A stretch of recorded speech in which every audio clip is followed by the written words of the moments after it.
Okay, that should be that. Should be working. Chat is up.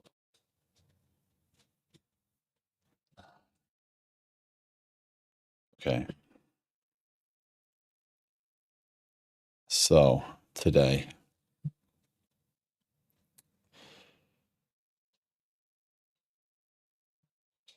okay.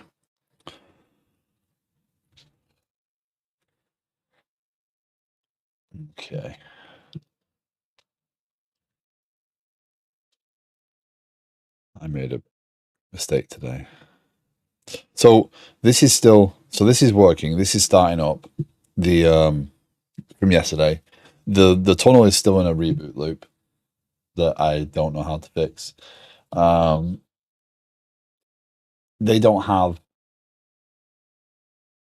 So Mojo sent me something yesterday.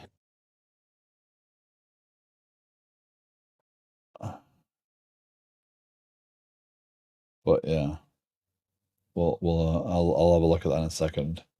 I need to go get the dogs. Oh, one of them days. Right back.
Okay, my apologies. I made the mistake of thinking I could get Windows 11 installed on before stream. And of course, now Windows 11 requires you to answer every single question possible, which makes it difficult to do. Also, Restream bot refuses to connect to the stream, which is stressing me. It means I have to think about other options for chat, which I don't like. Tools, Axel chat.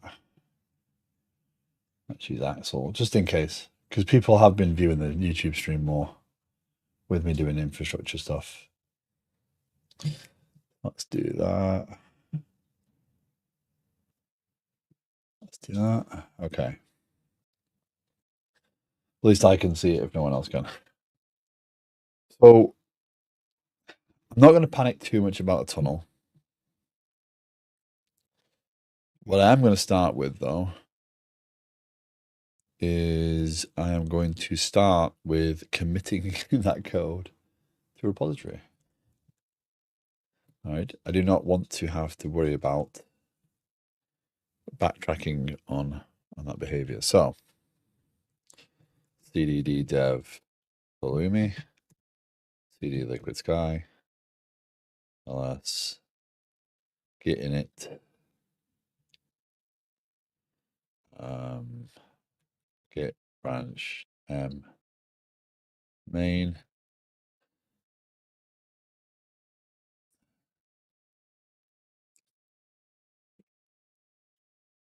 It's not working for YouTube, and yes, normally I would add the event, but I started the stream like I would do to start the event, and then I went to turn the stream on because yesterday I was having issues with the same thing, and it errored, so I had to re-add YouTube, but I'd already started the stream, so yeah. Morning, Delta. How you doing? So it's just temperamental over that. Yeah, starting the stream and then hitting add event. Yeah. That open refactor thing I showed you today, it's used mostly for upgrading major versions of libraries. Oh, okay. Makes sense.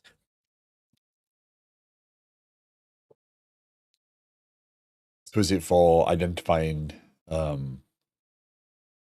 deprecations and stuff in the libraries?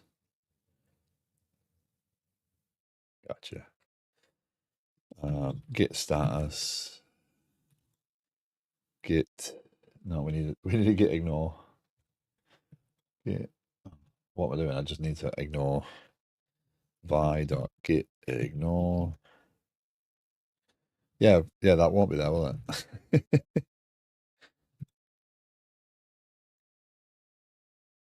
Yeah. Node modules.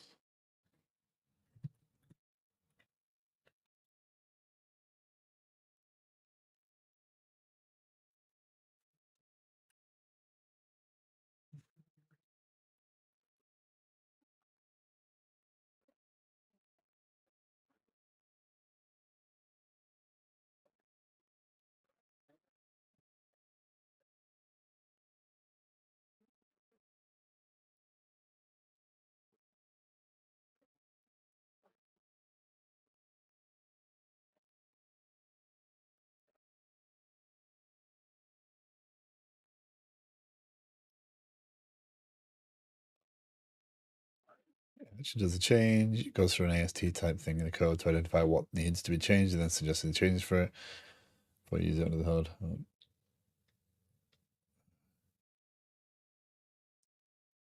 Okay. Well, hopefully keep a code base up to date. You've still got to deal with the risk of doing that stuff. Package lock gets added, right? Yeah.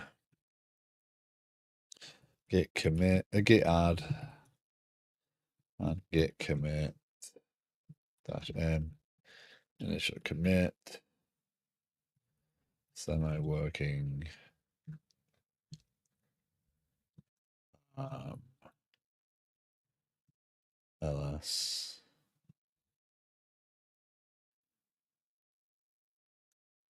Okay. Yeah. Yeah. What it can change is massive. Um,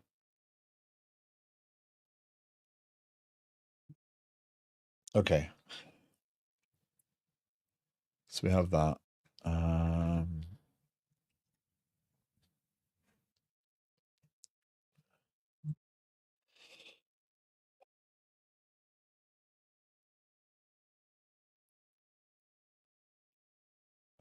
SSH. Just so I've got a connection to the machine. And this is in the Pulumi directory, so that's fine. Okay. So as we left it yesterday, this is in a crash loop back off. I tested it first thing once it started up, and it showed. I saw the website, and then I didn't see the website. So yeah.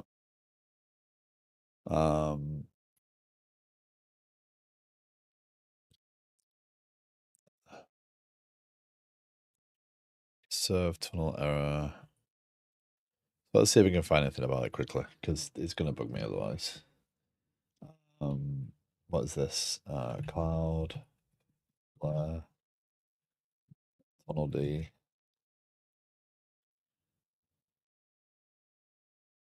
Common errors. Okay.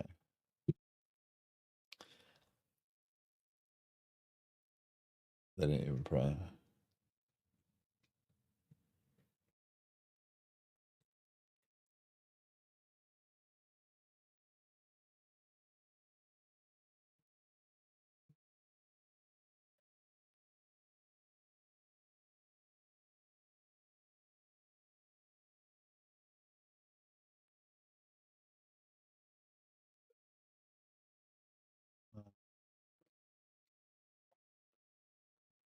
do that way more.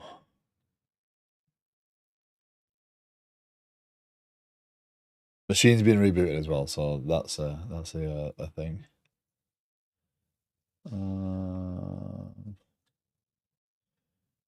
Wow.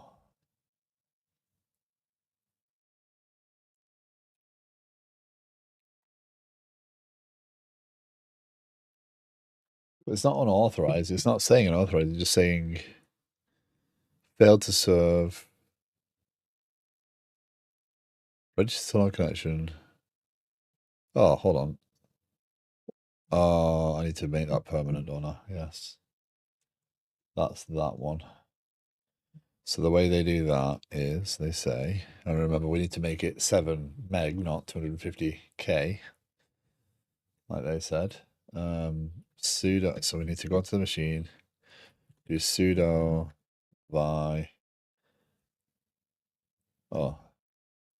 cd etc sysctl.d, sudo vi 98 core rmm max.com.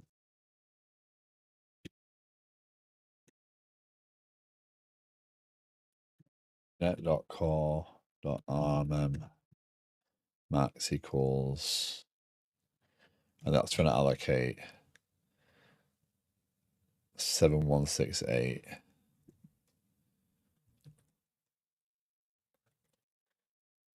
Yeah, B as bytes. That's 7340032.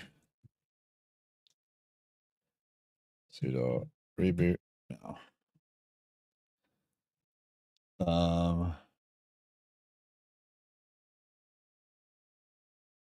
My DevOps knowledge is pretty limited. Don't know about others, so you may, unfortunately, it'd be pretty safe from judgment here.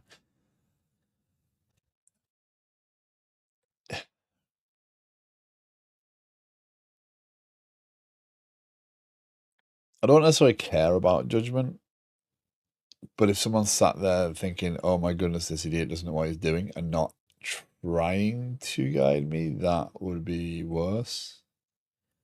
I get people are busy, right? It's not always possible, so it might be painful to watch.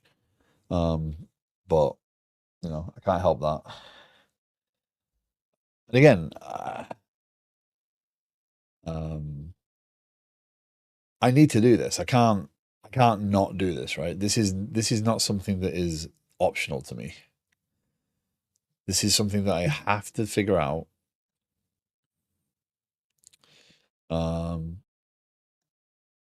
And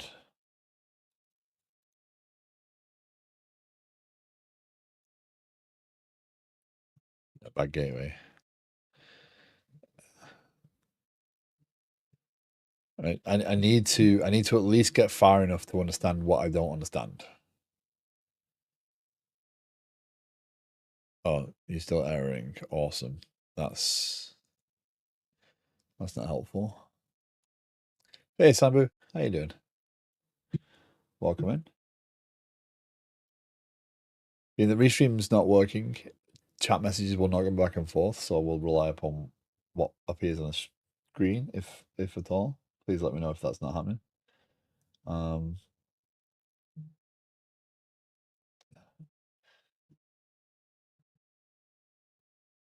There's the crash loop, but that's going to be there.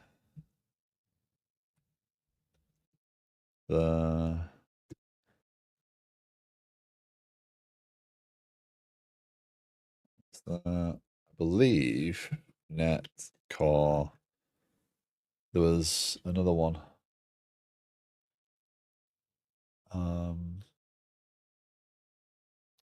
Where are you?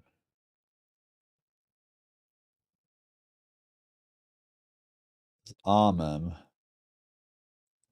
and another one. Where did I put it? Did I put?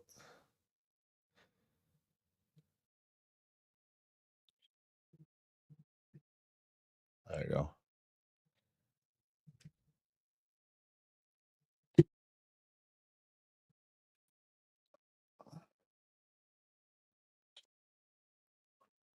So if you're new to the stream, what you're watching is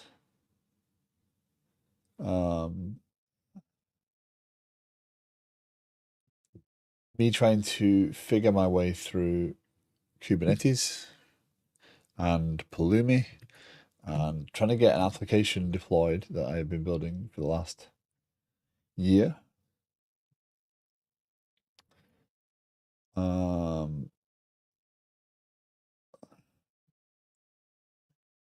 Apparently those things are not the things that I thought they were. I thought I had saved those other links.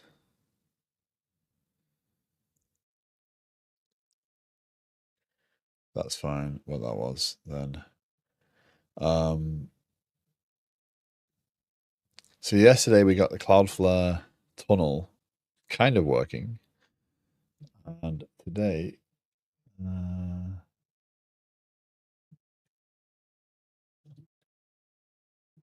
let's see.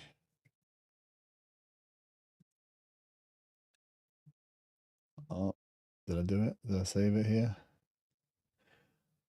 Do I still have the windows open?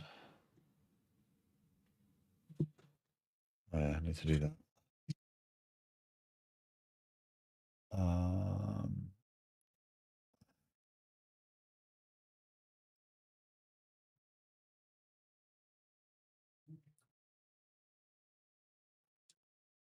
Oh, hold on.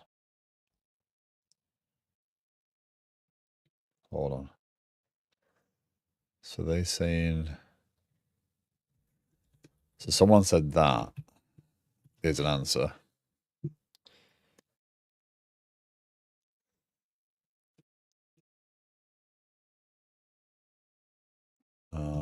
CD. So Pulumi down dash y. With this, you can actually just say, okay, up again, and it will push the changes and restart the pieces necessary. But I kind of prefer the whole bring it all down. We can get upgrade Pulumi.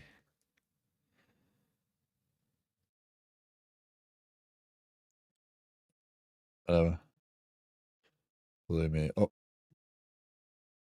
So if you're new to the stream, if you have any questions, please let me know. If you if you have any thoughts or opinions, please let me know. I'm open to taking some help as long as it's constructive and not assuming that I know everything I'm doing. So you have to be patient. What I'm trying to do right now is maintain a stable connection through the tunnel, and then we'll move to getting SQL Server installed as a container. I'm thinking that a different deployment is required for that, though. So let's see what that looks like. I'll see if that even. Okay, so it didn't error. Okay, okay. Go boy. Go boy. Go boy. Okay, let's see. Let's see if it stays stable.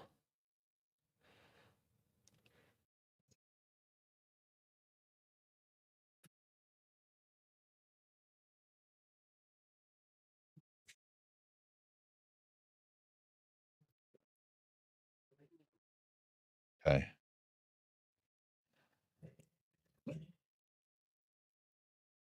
There we go. Okay, that is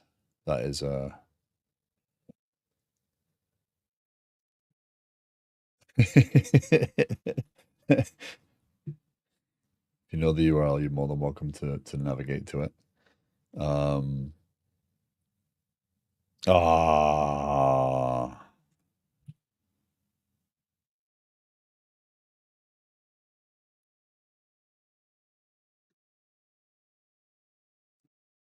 Right?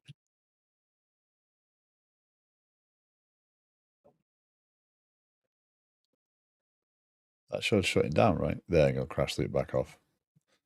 Oh, it was looking so good as well. Unregistered tunnel connection. So is that someone else trying it?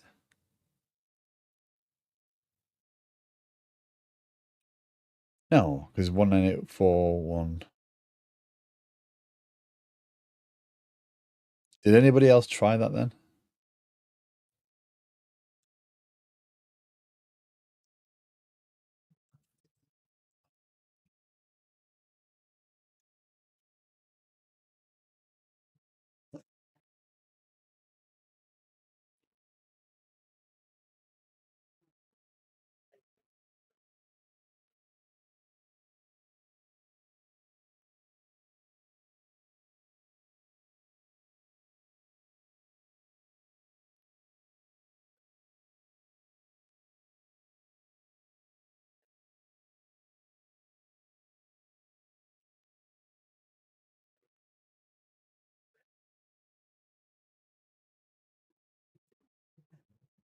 No one else tried it, from what I can tell. Yeah.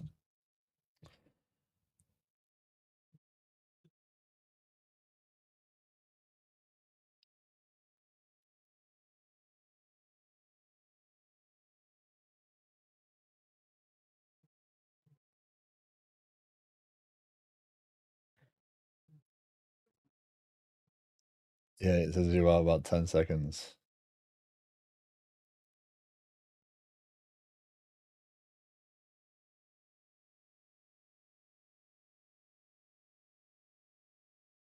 No. No. Someone suggested that basically it's running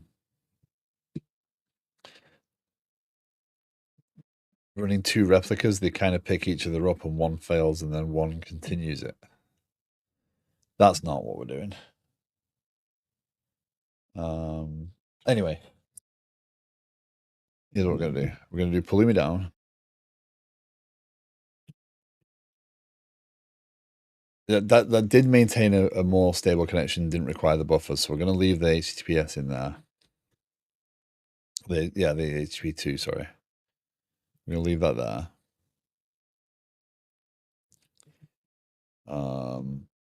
Git status, git add, added HTTP2 protocol to tunnel. So here's what I'm going to do. I'm going to modify this to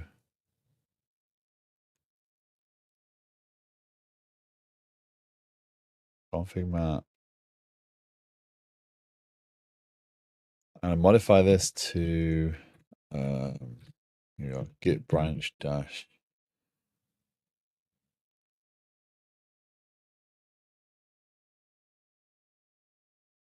No, git branch. Git checkout dash B. Add SQL Server. Okay, so we're going to comment out that. I'm going to comment out that. Reason being, I want to be able to bring the system up and not have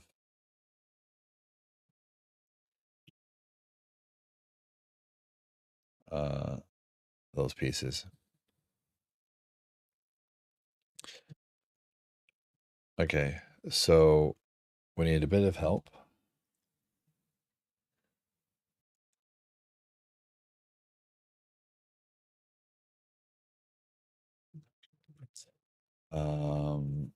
This is deploy SQL Server in K8S with Pulumi.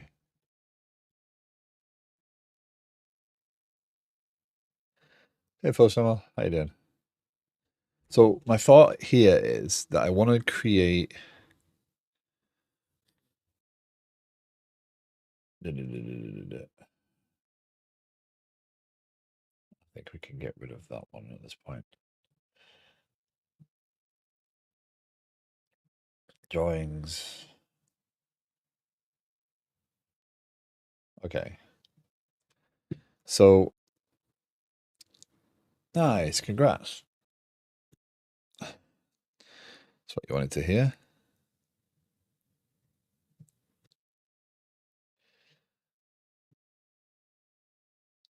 Oh.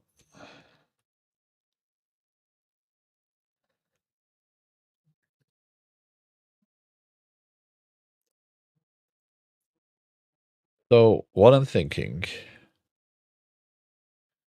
is that I need to do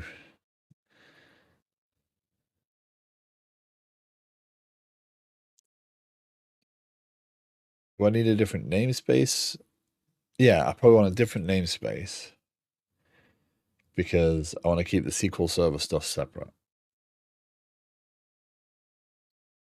That way you can see it as well. There is a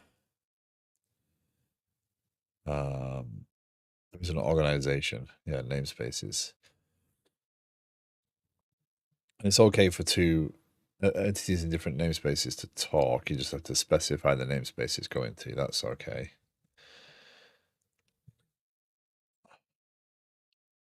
So I want NS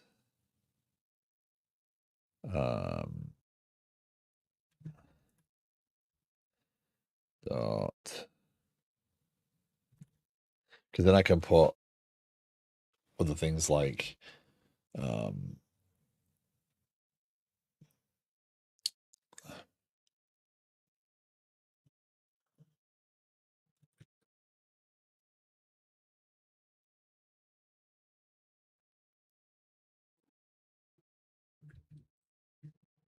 Mongo in here as well.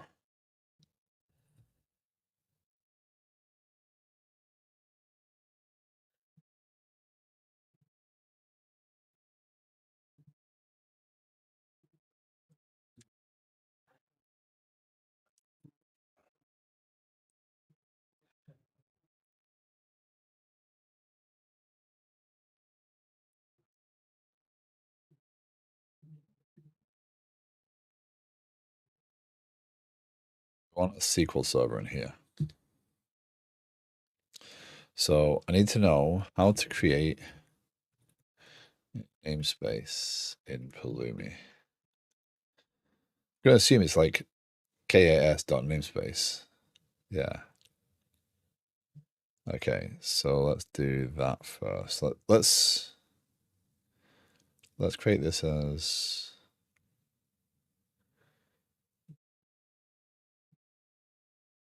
new folder.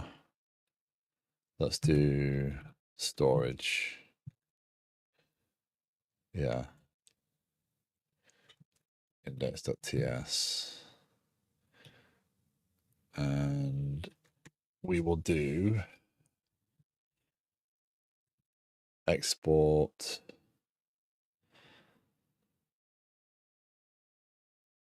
build storage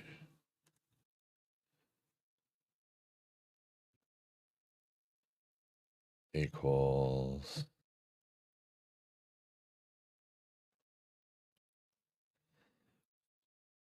okay, and then we're going to do, let's import that.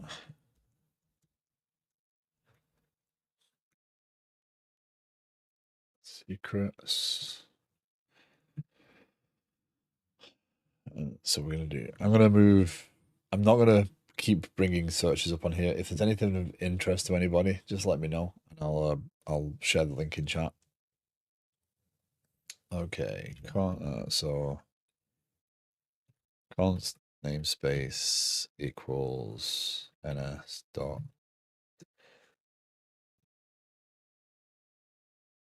liquid scale storage const namespace equals new K8S. I think it knows where I'm going with this one. Metadata name equals name. I mean, that's just the basics, right? Now we have a namespace, SQL Server 2022 Pulumi.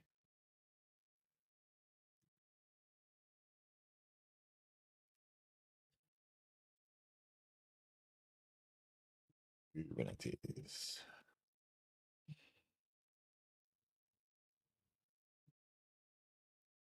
Okay, deploying SQL Server Docker image. Okay, there we go. Create a namespace, yes. Nice. Okay.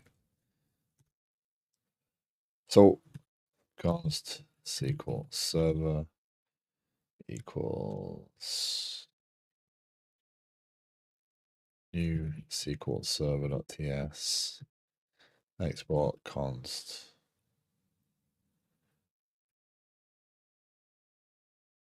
build SQL Server equals.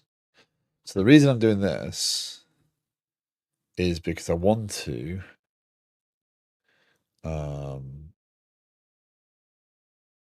import star as SQL Server from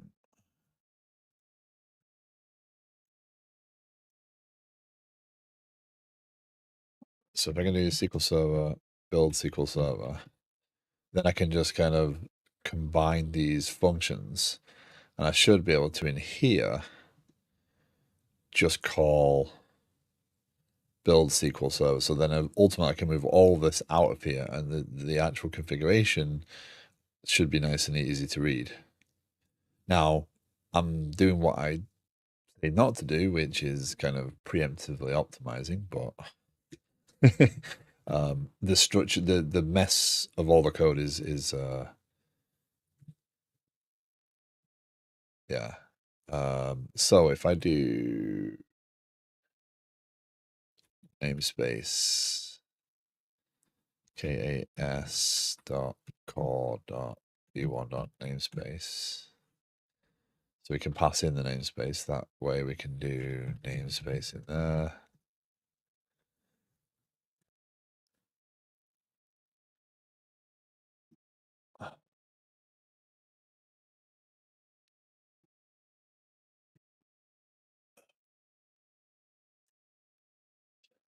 Now in here, const deployment equals new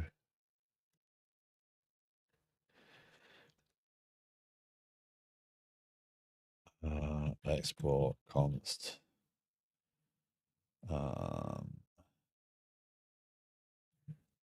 hold on, does that even matter yet? We don't know yet. Let's not worry about. Okay, metadata namespace dot metadata dot name spec.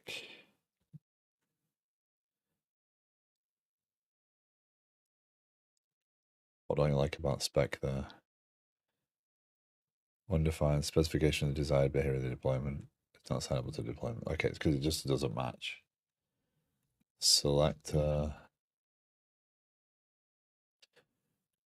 Okay. Where do we use that elsewhere? Nowhere. Okay. So the SQL Server needs a deployment and a service. App. MS SQL deployment.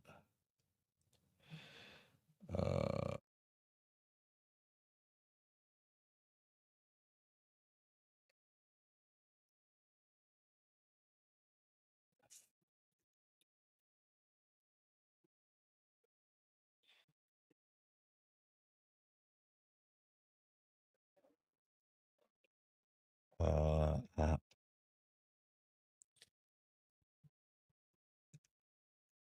const app name equals MS equal deployment. Let's just go with that for right this second. I've got to learn what selector means. Template. Now we're getting metadata. Nice. I think 2022 is the latest. say password accept EULA Y. So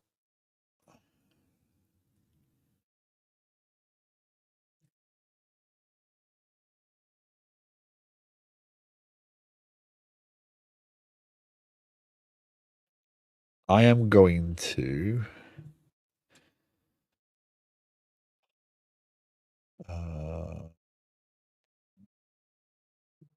start as I mean to go on.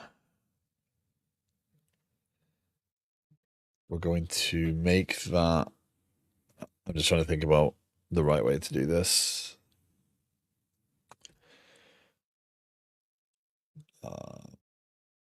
Let's go over here.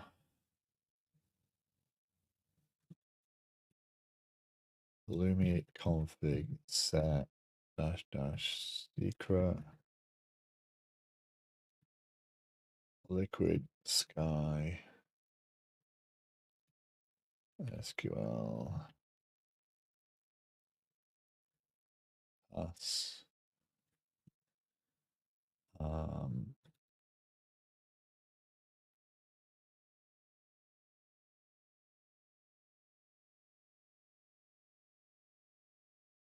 24 24 is about one this. Yeah.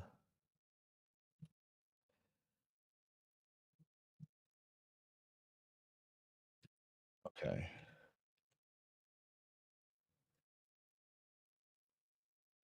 Okay.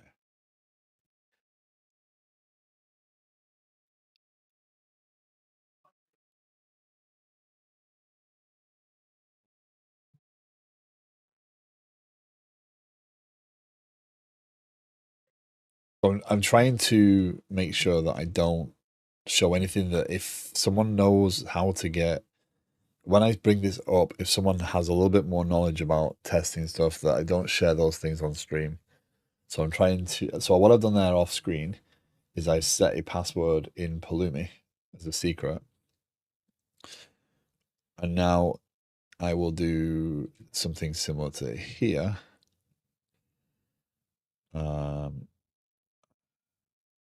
Actually, let's do this storage index. Let's pass a config Pulumi. What is that? That is a Pulumi.config.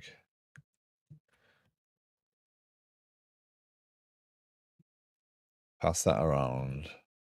So pass in the config and the namespace. So config Pulumi.config.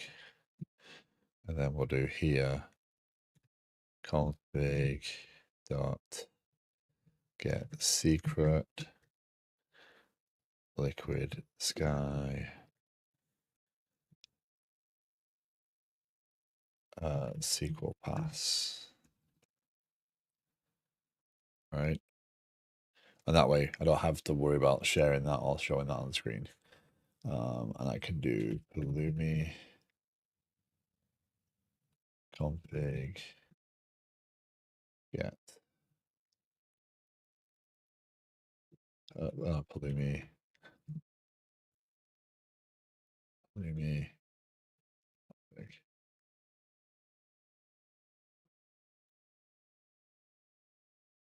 Yeah, SQL pass. So now I have the SQL password in Pulumi. That does share. It does encrypt and it does share with Pulumi, but it's at least better than showing it on stream. So that should work there.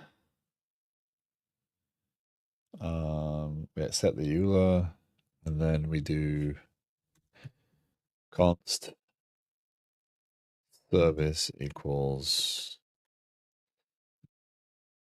okay metadata namespace. So it goes in the same namespace, and we get a spec.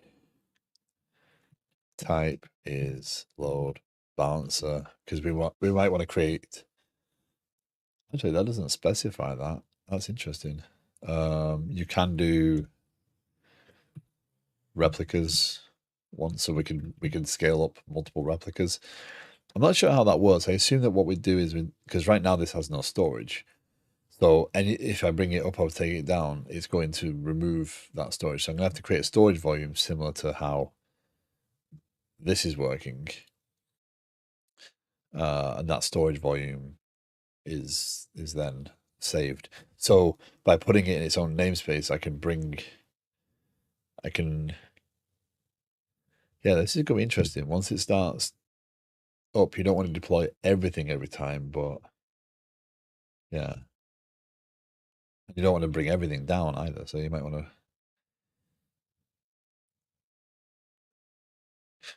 We will learn the lessons. Ports.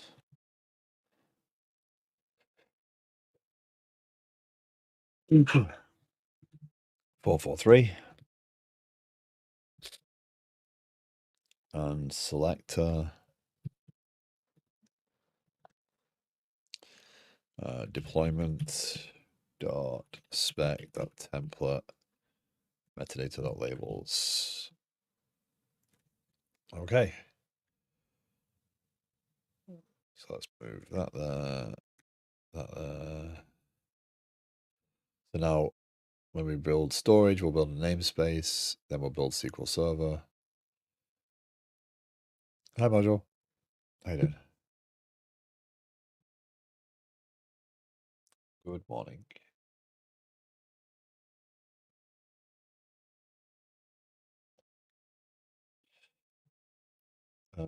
Okay. And now over here, this is where this is going to get messy. I think I actually want to pull all this out first. Storage. Let's do client site index.ts export const build. You know where I'm going already.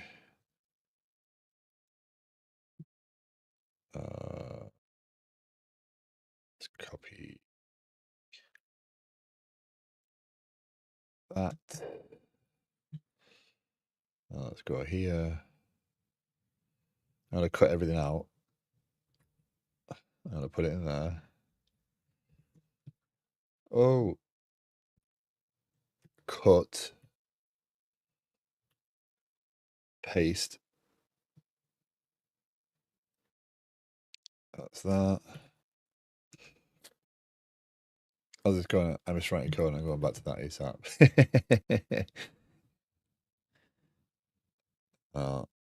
So what I'm doing is I am trying to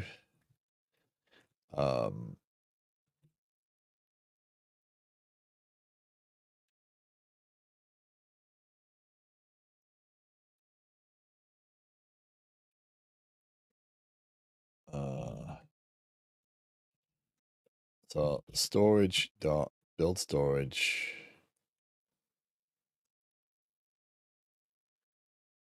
new Pulumi config. So let's do this properly. Const config. I'm trying to build up the structure into a neat place. The tunnel is still not working, so what I've done is I've shut that down for right this second. Site dot build site config. So let's worry about storage first. So what I've just done here is I've created a build storage method which creates a namespace for storage and then builds SQL Server. Starts up SQL Server. I've got a secret for the password. It should build 2022 latest and give it a load balancer. So we should see when we start this we don't need secrets or anything in this one, so we should be fine. There's a lot of index TSs. So now when we do Pulumi up,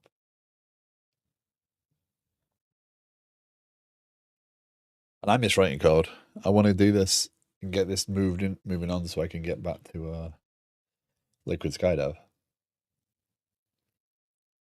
But the goal will be when Liquid Sky is deployed via this, you and I can use Liquid Sky to plant Liquid Sky. So Namespace ls storage is invalid. Oh, must not contain dots. Yes, absolutely. So storage, ls storage. Pulumi up. So putting it in a different namespace, we can reference namespace dot service. So internally, I think we can create things to do that.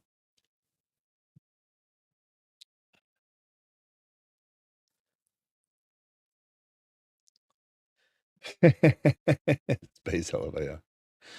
As ls storage. Our container's creating. I'm down.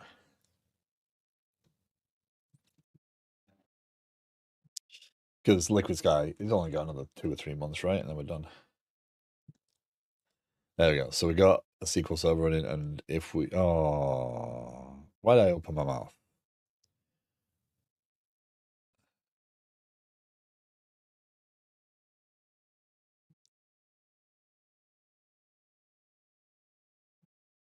Password must be at least 8 characters.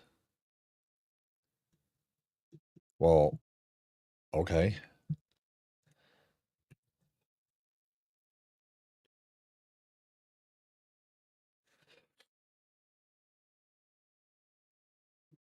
Well, to be fair, I honestly thought it was. Okay, so config.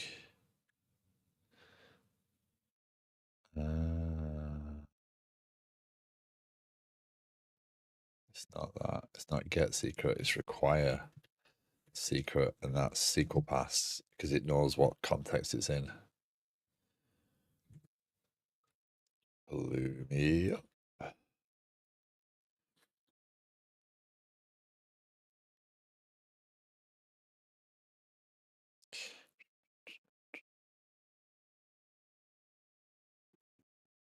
When you get the config, I think it knows that it's in the context of the app that's running because there's the configuration. So it knows that Liquid Sky is the thing.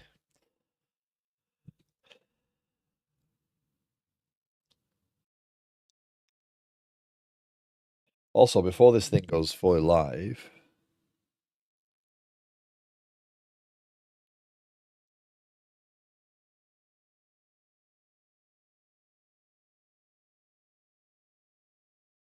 I need to figure out a name for this product.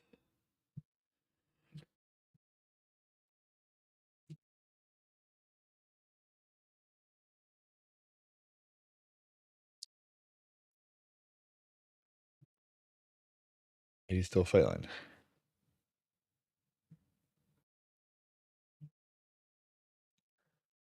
Running. No, you're not failing. You that worked.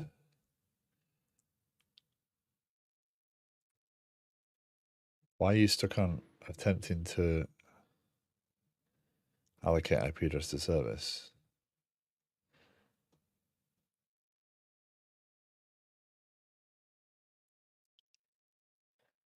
I think that's because that's a load balancer.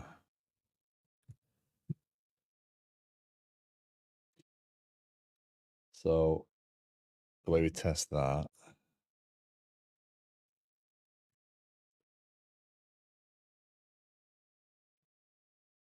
I don't think it's 46.146.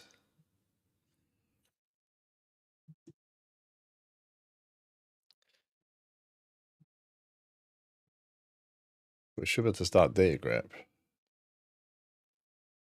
So this we'll worry about afterwards.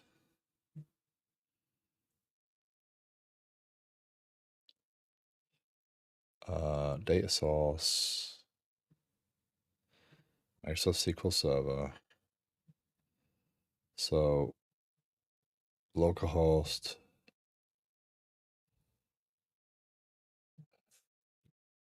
46 SA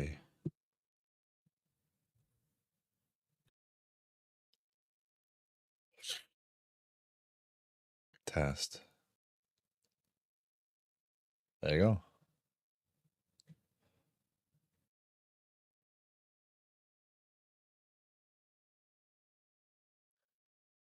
There's our Kubernetes hosted database. So why that's stuck on that?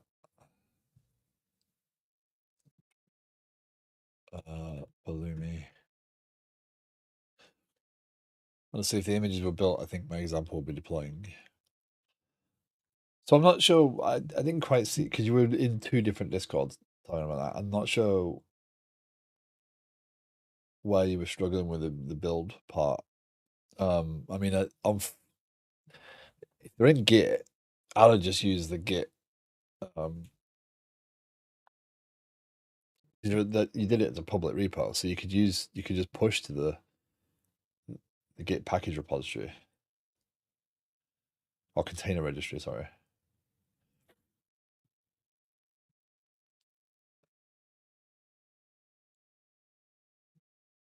So, okay. So I think that's because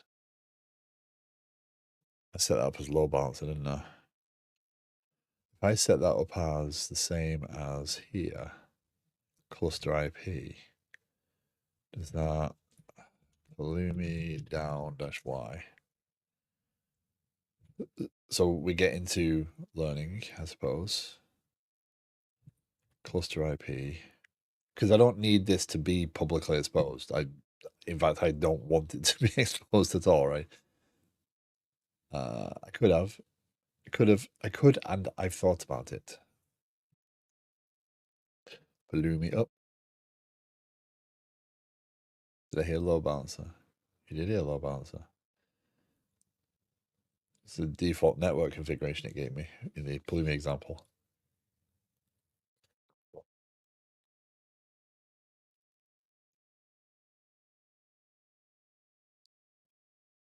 So I know this is the boring stuff, right? I know this is not glamorous or not code.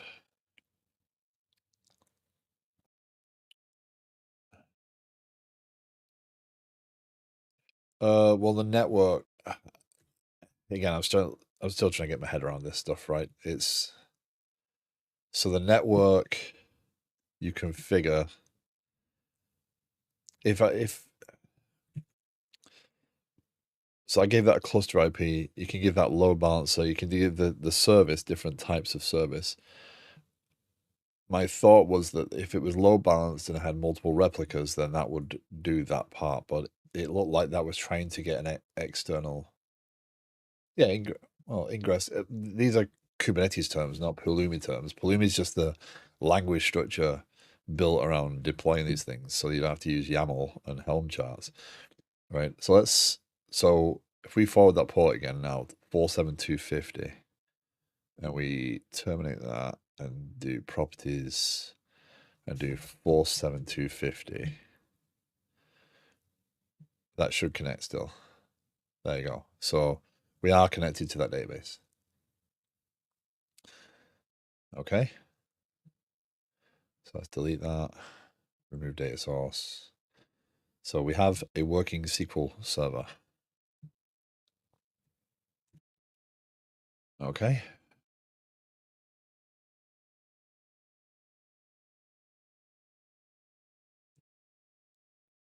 We have SQL server. I don't know. Working.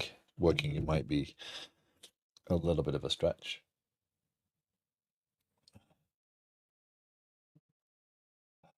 So sad. Okay, let's go here.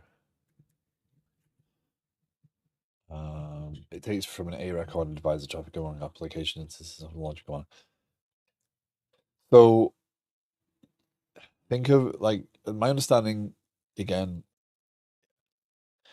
Kubernetes allows you to kind of configure those things internally as well. So traffic can be routed and load balanced internally as well. So and it deals with that. So it creates a network infrastructure inside of it. So your ingress is your ways in to the system, and the ingress can be set to look for patterns and pointing to services. That's what we did yesterday, right?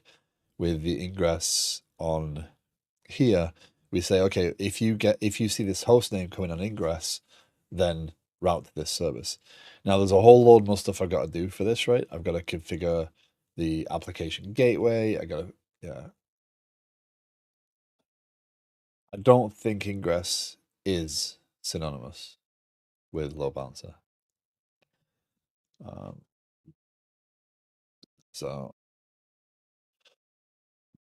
my hope is that as I start to, over the next couple of days, as I start to get more comfortable with building the structures of how they work together, how they interact, that I'll be able to understand when I go off and look at the terms, what it means to my architecture.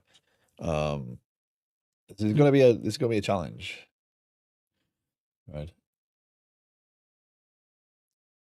Well, the pods are deployments. So a pod can have multiple containers, and a pod. So here we create a deployment, and that deployment had two containers. Those containers are part of a pod. So a deployment is the template of this thing, and the pods are the instances of like the replica of these containers running. And then you point a service at that thing. So yeah, so kind of service at container, and container, that's kind of not correct, is it? Because technically pods are instances of containers, right?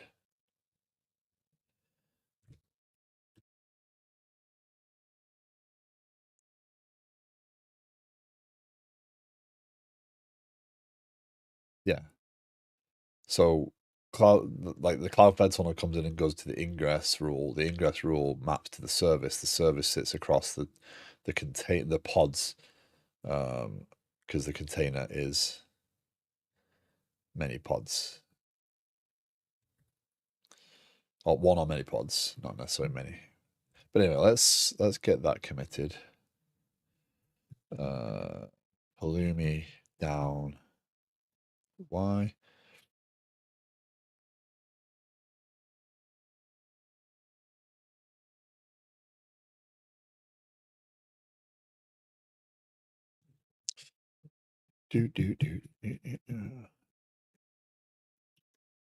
Git status, git add client site, index.ts, and git commit. Moved site to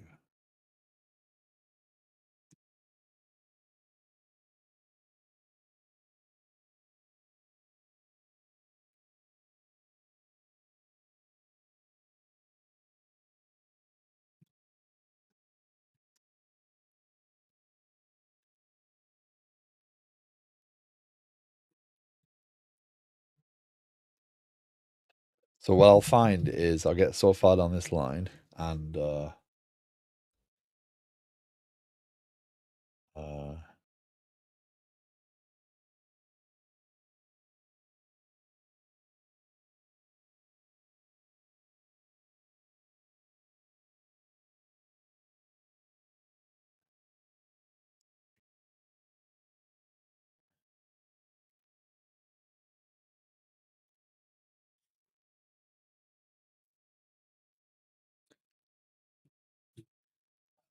what I'll find is I'll probably have some interdependencies, or I'll need a namespace or something shortly that will mean that I have to undo some of this, but baby steps, right? Git add, git commit,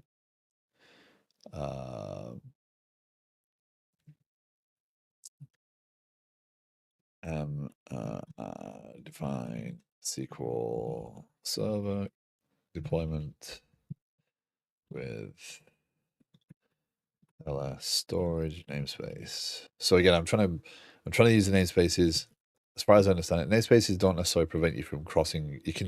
I think you can set permissions, but namespaces are more of a logical grouping, that allow me to kind of understand this. The reverse. So container is kind of, oh no, a pod can have many containers. Sorry, yes, yeah. It's actually, this is wrong. right? So this is a deployment, right?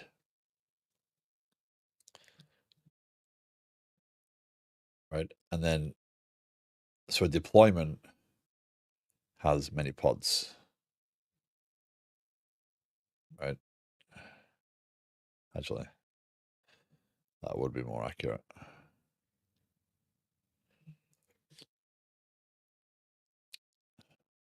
One or many pods.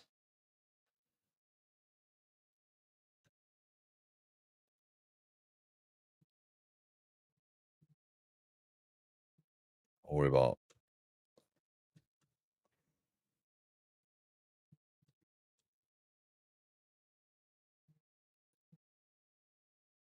what is a replicable unit. Yes. So a pod can have many containers in it, right? Because the deployment specifies the number of replicas or pods and the containers within that pod. And then the service points to the deployment, essentially, which understands how many replicas are out there. I mean, it's all about, from what I understand, it's kind of just like, yes. Yeah, so it might be wrong to have the Kubernetes. So if I wanted to scale out the website, I'd scale out the tunnel at the same time the way it is now, which kind of makes sense because then I would scale out the number of tunnel instances I'm running and then be able to balance that load a little better, right? But and someone did say, by the way, that if I increase the number of tunnel instances running, the reboot problem is less of a problem. It's always got one that's connected. I'm not quite sure about that one, but we'll find out. But we can continue to learn. I'll be right back.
Okay, sorry about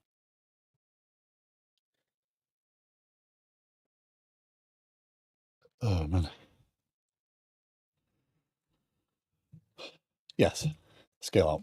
I've figured snake out was good enough. Okay, so with that done, get starts.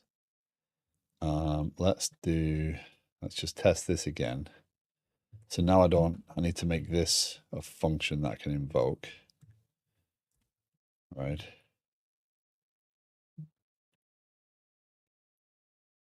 Mr. Jones, good afternoon. How you doing?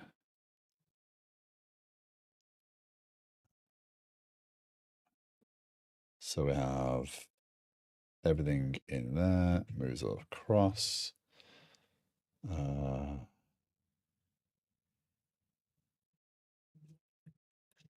Export const application name. Let's remove that.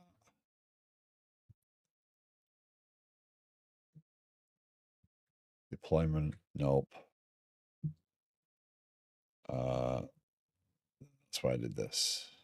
Yes.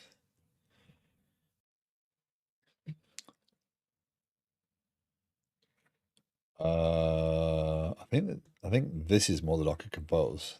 The deployment is more the Docker Compose. The pods are the container that's created essentially.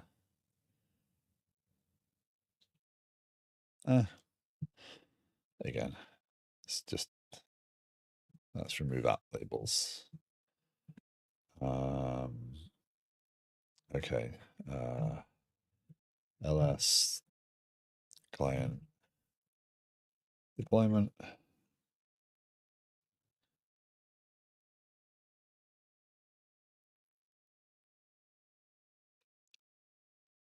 App labels.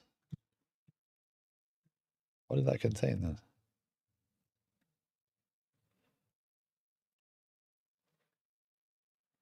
App. That's it.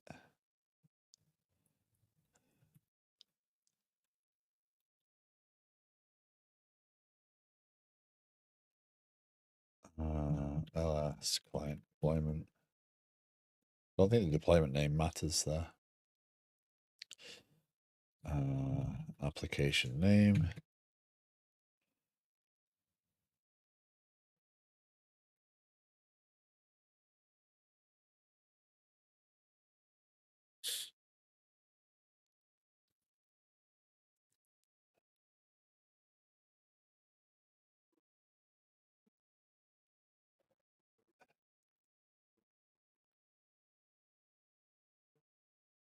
Yeah, I'm not sure. I'm not sure what this is. Like, I'm sure there's a really logical way of thinking about these things, and I just aren't getting them right this second, right? But yeah. So that's that. We got the Kubernetes provider. We should now be able to go back here and do, no, not here, here. Comment that out, comment that in. We know that builds. We don't care. Pulumi up.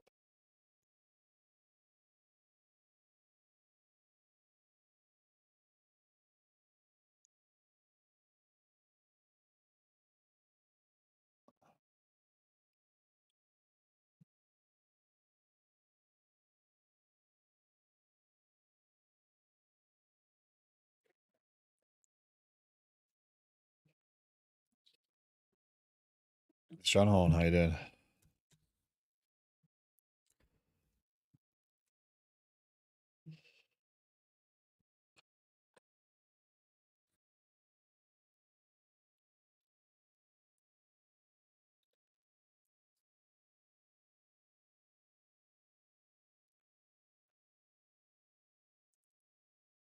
Is that when a pod scales, it takes the whole Docker compose, so deploying two different pods would be two different compose files. Well, I don't, again, still trying to wrap my head around some of this stuff. Like it makes sense, but then it doesn't make sense, right? Where did you error? You errored on that. Again.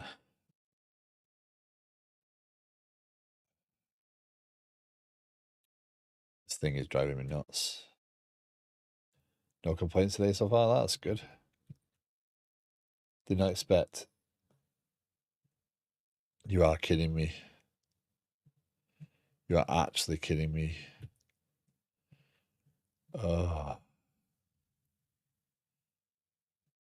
That's temperamental. How can I pull this file? How can I pull this file? I kind of want to take this, import it as an actual string. How can I do that? Can I just...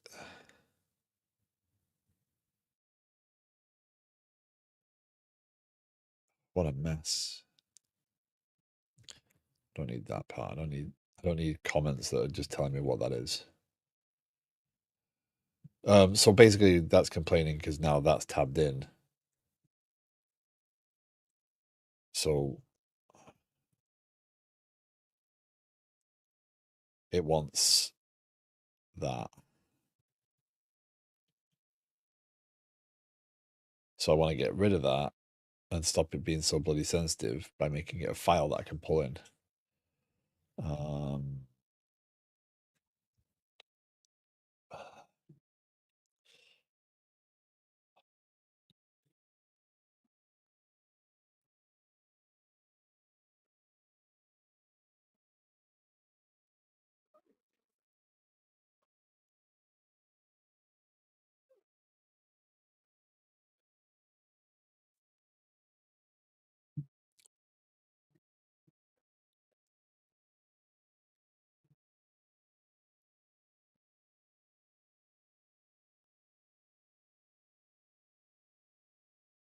Will it just do, hold on.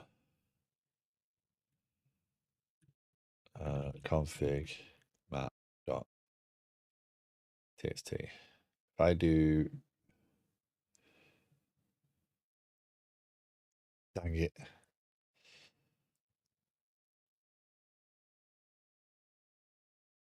that won't work.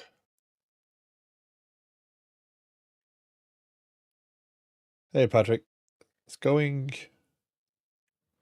okay.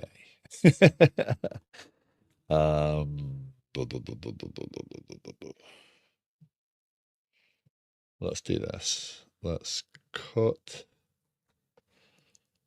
that out. Put that in there as is. And do service name. And then we'll do import map from. It won't let me do that, will it?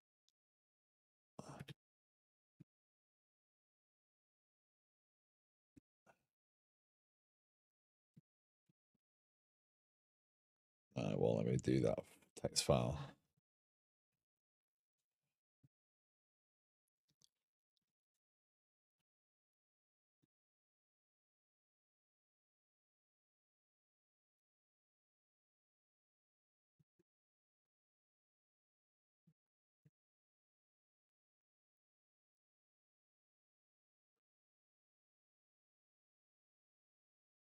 Just want the text file.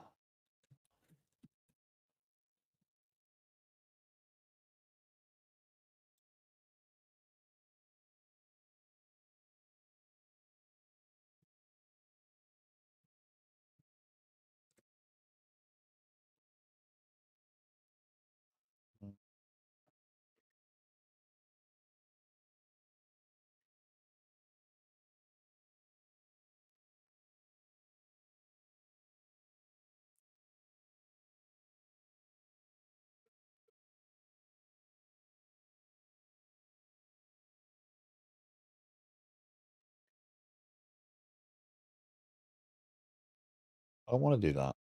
So you're telling me that I have to declare module? That doesn't make sense.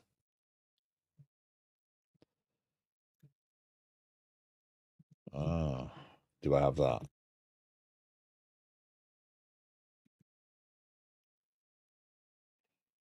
Yes, I do.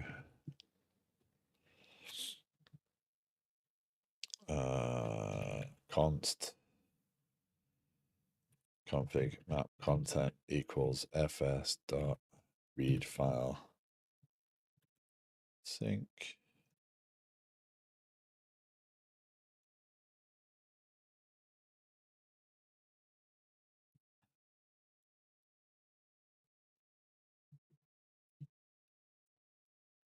Config map content dot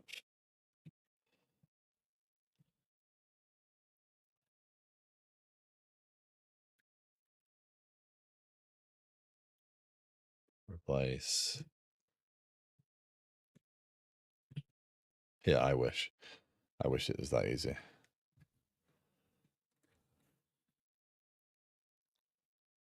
So I guess what I've got to remember there is I'm using essentially Node, so I have the Node facilities available to me. It's not just type. It's not like website TypeScript.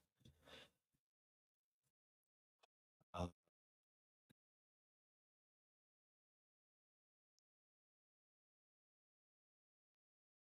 yeah, that says replace was. Yeah, TypeScript string replace. Do I have to use regex? No. Okay. Um,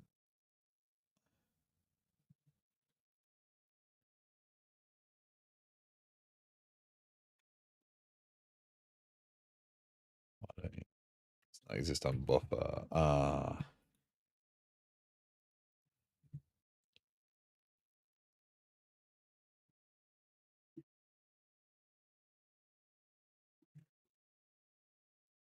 But read. Nope. Space radio battery.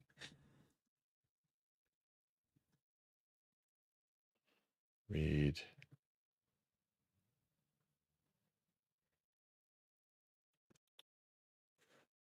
File sync.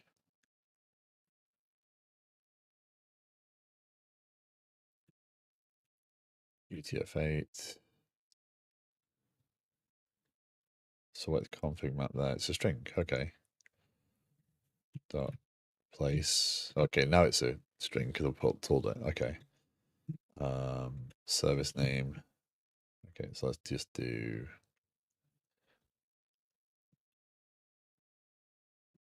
that. Yeah. I'm overcomplicating this probably, but it is what it is. Pulumi down.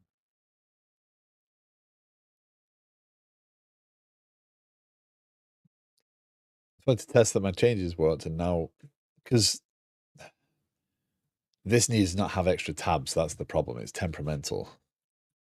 But it's not temperamental. I get what it's doing. It's it's not Pulumi's fault that's the spec for that content, right?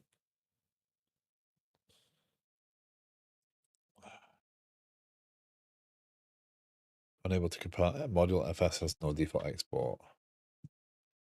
Import star as, is that why that style?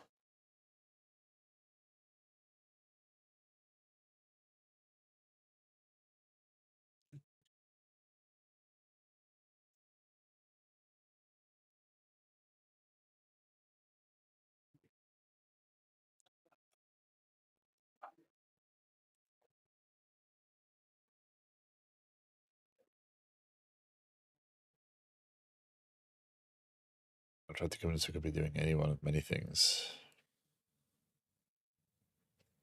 Nice.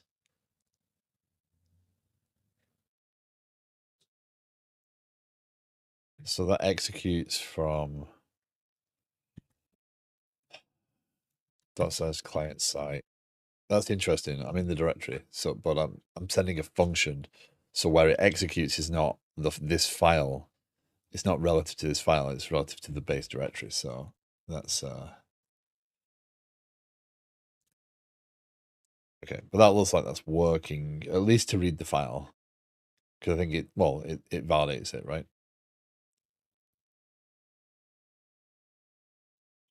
See what happens.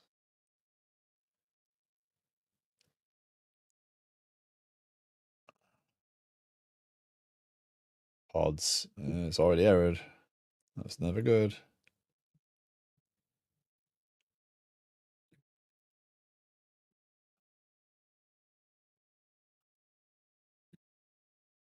Did not find line 4. Did not find expected dash indicator. Did I clear some of this up by? Was this all caused by me being an idiot? Pulling me down. Why?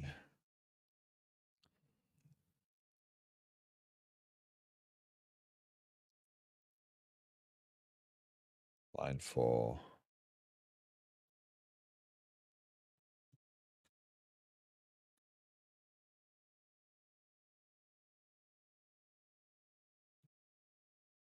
I checked my old build of the radio station back end to see if the memory leak is there, and sure enough, it slowly ticks its way up. Yeah. Yeah. I mean, believe it or not, a lot of apps do. Because it's easy to write .NET apps and then go back and fix them afterwards is the challenge.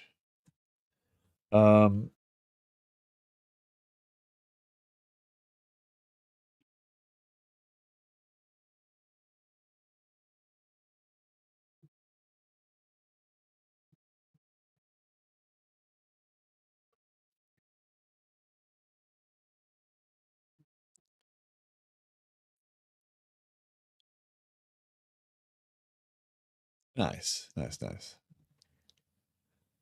a good choice. Error passing YAML in config file. Did not find expected hyphen indicator. Okay, so let's start that once more. Let's bring that up again, and we'll see what that I should have gone to the config map and looked at what the config map was doing, which is what Mr. Horn taught me yesterday, essentially.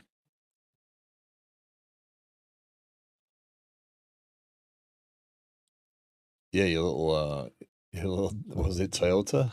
Did I see in a one-line stream yesterday? He's got his job. He's got his work cut out for it, right?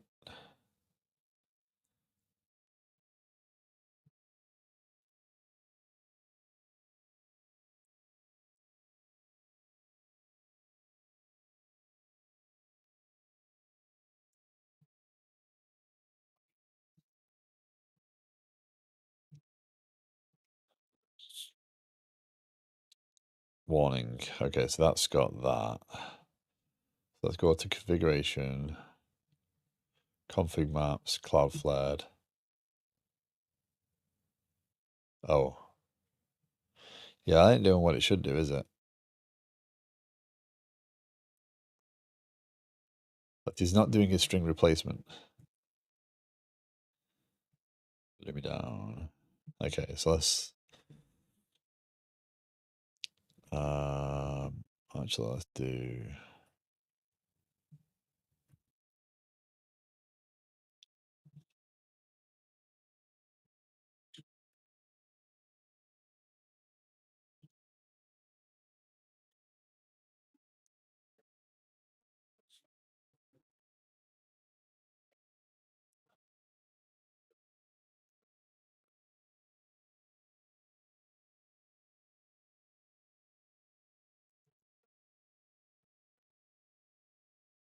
this mess up here is upsetting me.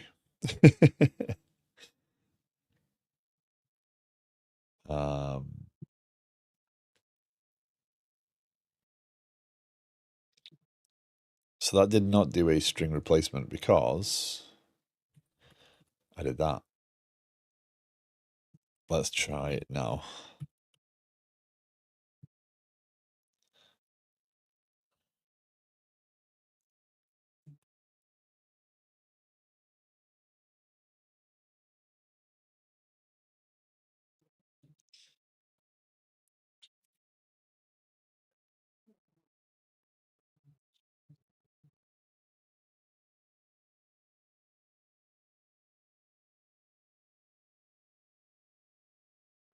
So just as a heads up, what I want to do is get this deployed and get Liquid Sky in a really good place. From a deployment perspective, make sure I can use the application, make sure Mojo and I can use the application, more importantly. Okay, so that is actually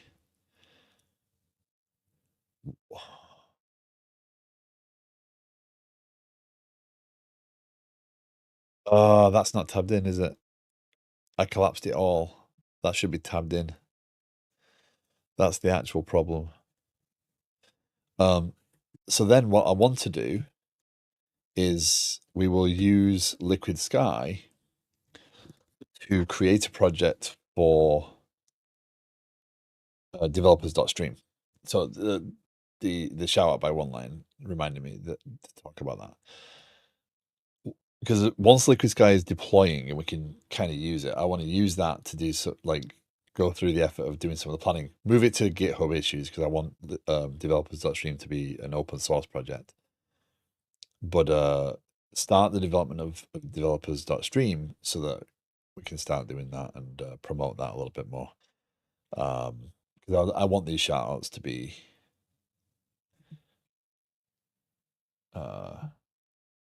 manageable, and also then create an API for bots to be able to call them. So I'm blessed with one line doing my hard work, or doing the work for hard work. I meant that in a different way.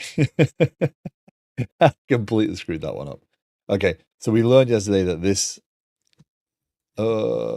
can be over there, but then it has to do that, that. They should be lined up with that. Okay. Let's try that once more. While I'm doing my hard work. Lewin's I give up. I give up. I'm too tired.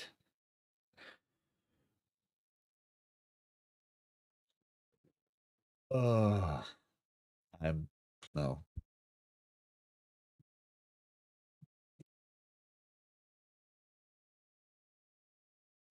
It's been a long week already.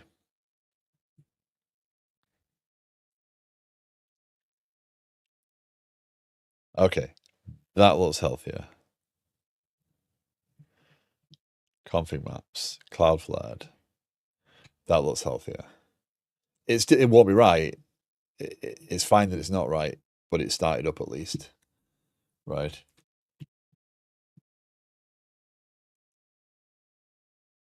And it does get to the page. Okay.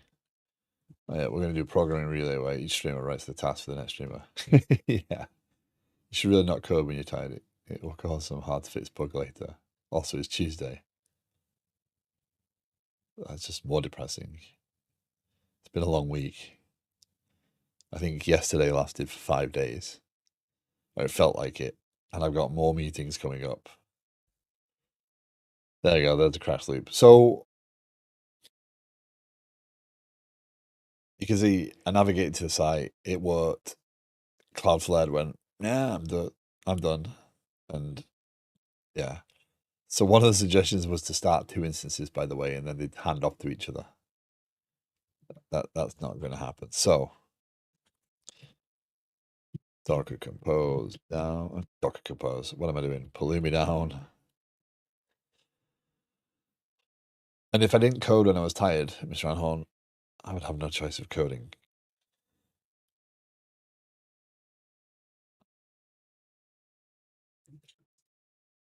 Because unfortunately, that is constant. Okay, we got that working. So I prefer that. It means we got some manageability here. I hate this.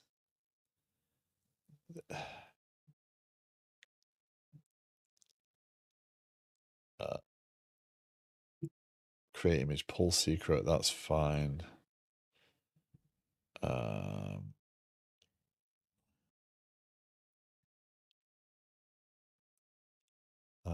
Let's do new file configuration.ts. Export.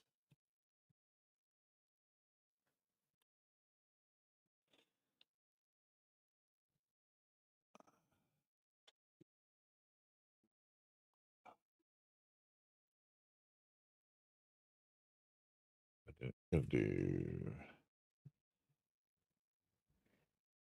application name, string, application labels.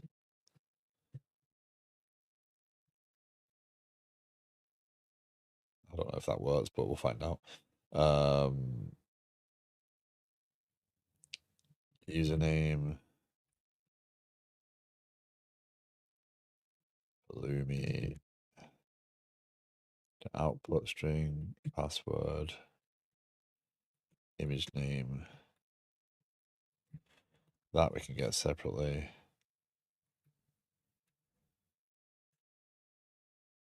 Service name. I'm I'm just making this way more complicated than it needs to be, I think, but we'll figure that out. So that goes there. At the very least.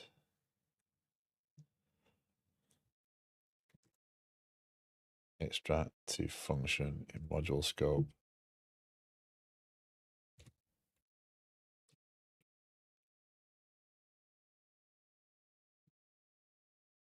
Interesting.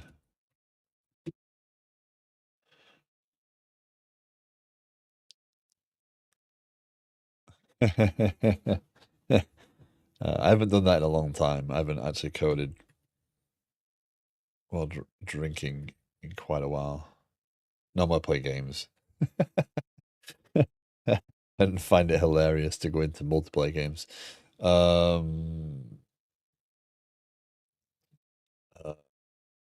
That's just not const configuration equals. Yeah, that's not going to work, is it? That doesn't make anything tidier. That just moves the crap to a different area. Okay. Const configuration equals fetch configuration, and then return. That's just going to be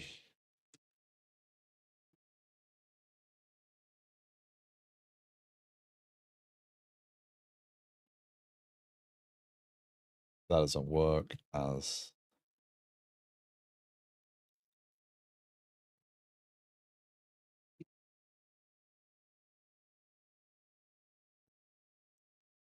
that doesn't make sense.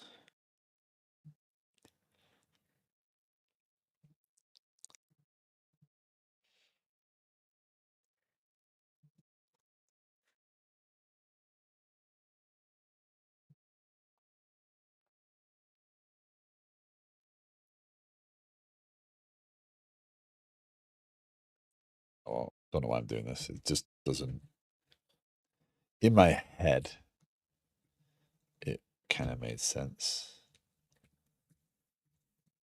but I don't think I'm going to add any readability here. I think I'm going to make it actually harder to understand.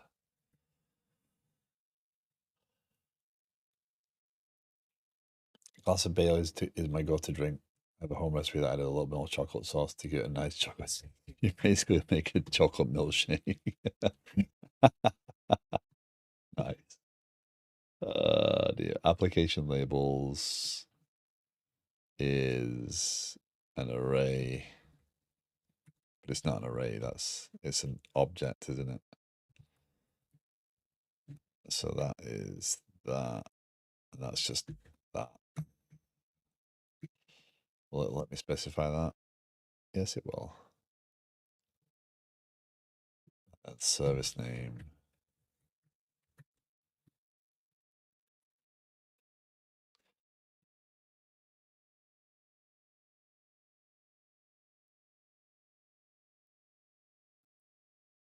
Image name.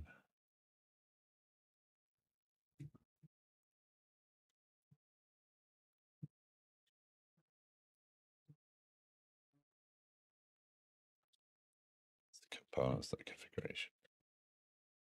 Yeah, you don't like that either.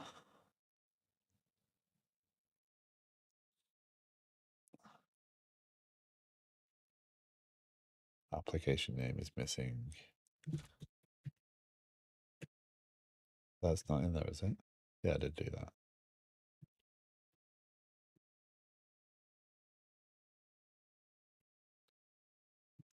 That's actually not required. Why does tabbing not work properly for me here? I should try it without the look, and then it might be an everyday drink. I had my fair share of Baileys when I was a young one. That doesn't make sense. application labels doesn't make sense there because it's not. So I'm not really tidying anything up here because I'm just going to do configuration dot service name. But service name I didn't put in there. Service name.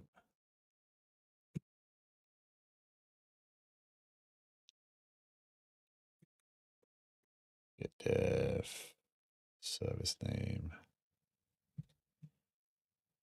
Liquid sky. Yeah. That's that. That's that.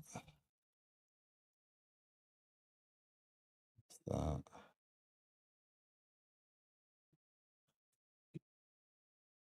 Uh, configuration dot. Configuration dot.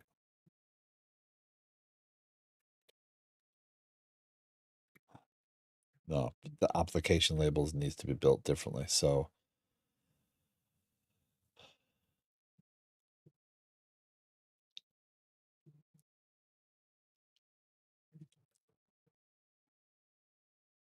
instead of fetch configuration there, oh, I need config for that one. Ugh.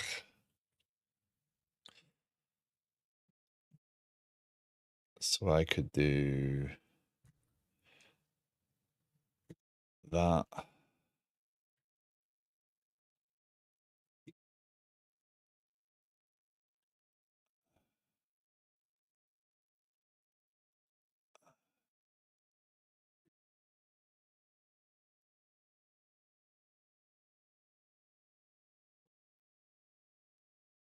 You need to the point of wrapping the Pulumi config with your own type config. It's a good pattern, so you can also set defaults if you don't care to have them always set. Yeah, yeah. I'll get there, right? I'll get there.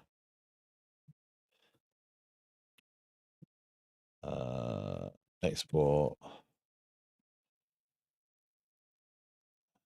That cleans that up.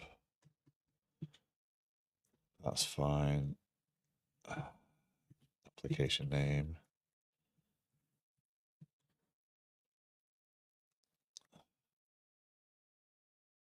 Configuration. That's not right. Some of it's going to be, I'm going to,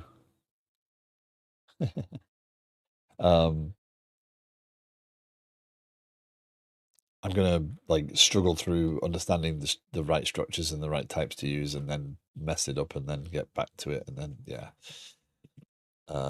Application labels, app, yeah, that works. My code in Terraform bicep in terms of IaC for my job as a cloud engineer. Never heard of Pulumi. What are the benefits? Right now, I'm learning my way through this. This is all new to me. Well, what I'm trying to do is deploy an application that I've built to a local Kubernetes cluster using IaC, right? So I'm building this to go to my Kubernetes cluster, and trying to learn the terms as I go. Benefits as I see it so far is I can use TypeScript, I can use the code. I've heard bad things about Terraform. Um,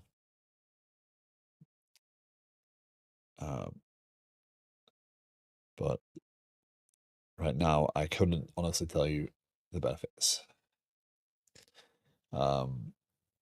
Morning, Napalm. How you doing? But I'm also open to learning, Wolf, and welcome in. Sorry, I should have said hello first. I'm going to struggle. I'm going to fail. Um, but I want to get there, right?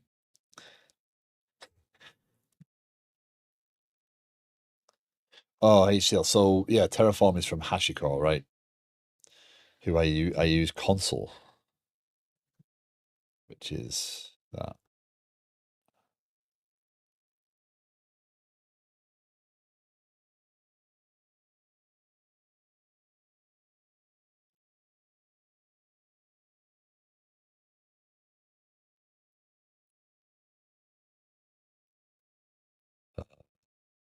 What's that?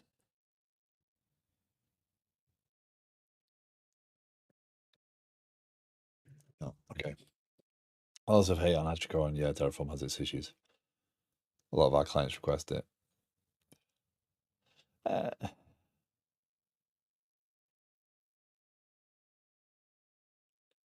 it's one of those things I don't have enough education um, to know any better. So that is not what I want it to be, right? So I'm gonna have to.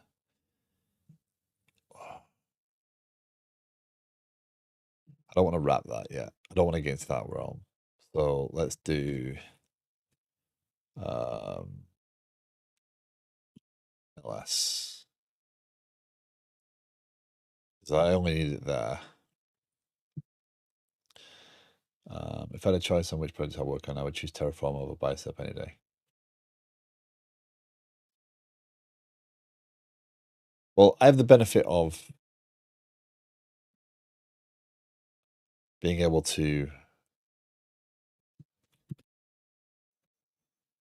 learn as I go here. So Pulumi, the way this is working so far is I'm going to break everything down into methods, into like these exported pieces. That's my design so far. Again, I'm trying to piece it together.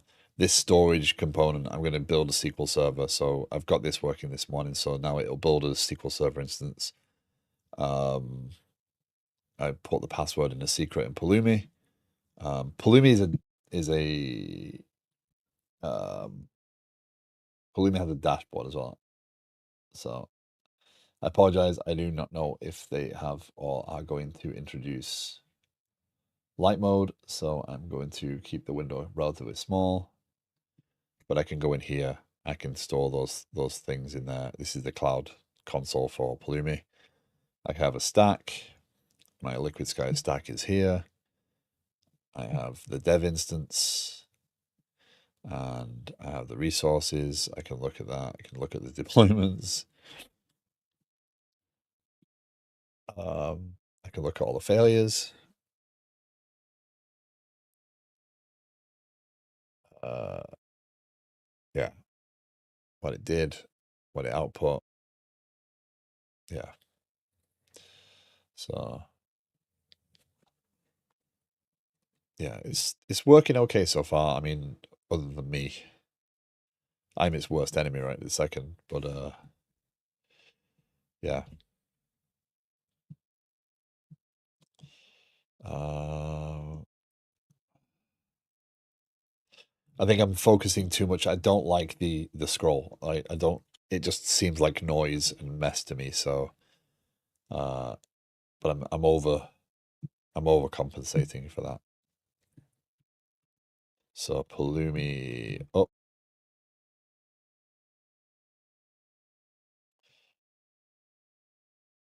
you know, they know not what they do wrong. So there we go. There's a deployment. 9 to create. Oh, because I've put SQL Server. I've put everything in this one.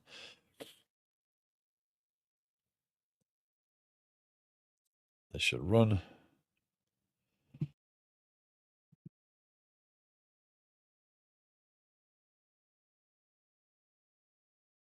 Two services, the SQL Server service and the app service. The app service has got two containers in it.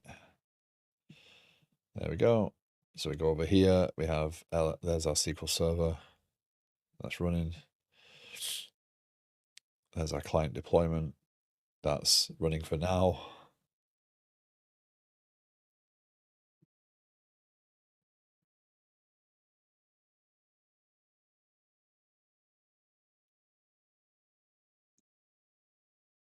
Again, I will have to figure this out later, right? Why the tunnel reboots, etc. That's not really going to be the focus right now. Okay, and now we bring it all down.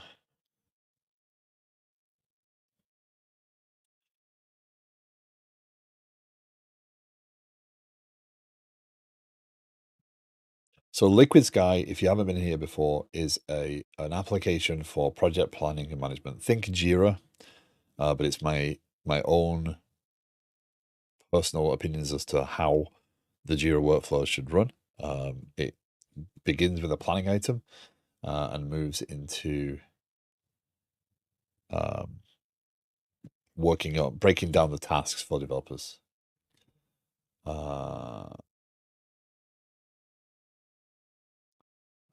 Thank you, Wolf. I appreciate it. Appreciate the look. Bottom line for me is most companies have CI/CD processes available for the language they support, right? Why train someone on HCL when they already know how to write Python? The tools are world class for debug. We know how to build reusable packages for each language, hence why I find Pulumi and CDK no brainer. I mean, so let's say a year from now, Liquid Sky has gone live, it's making money, and I bring in someone to do the DevOps aspect to this, right?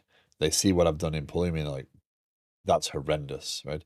Because a lot of those things are built based upon the people who are building the software at that time, their experience, I want to play with this, right? Pulumi to me is something I want to play with, right? So I'm going to pick Pulumi. Maybe had I seen someone doing Terraform and I'd been doing that, I would have picked up Terraform and been doing Terraform on stream, right? See,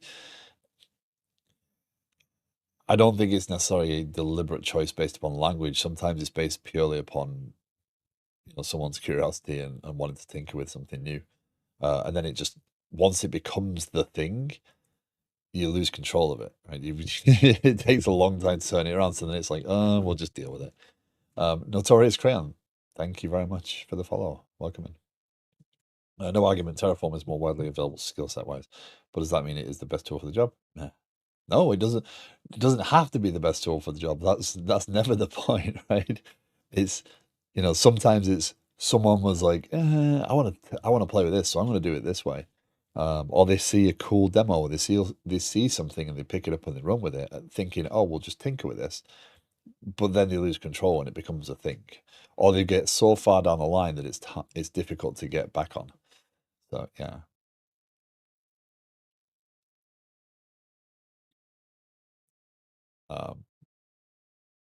Thank you online for the blurb.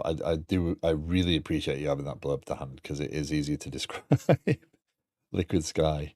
Yeah. Still thinking on the actual name of the product. Pending. Okay, let's get this committed. Git status, git add, git commit, correct configuration for client site. Tunnel still not working. Okay. Such as Techman, vendor lock-in is truly unavoidable unless you really just invent everything yourself. Been there before as well. I've been in teams or been in organizations where they've invented everything.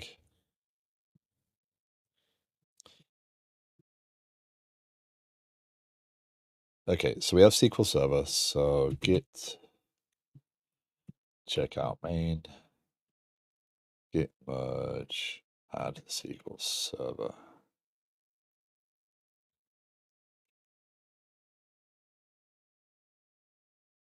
Okay.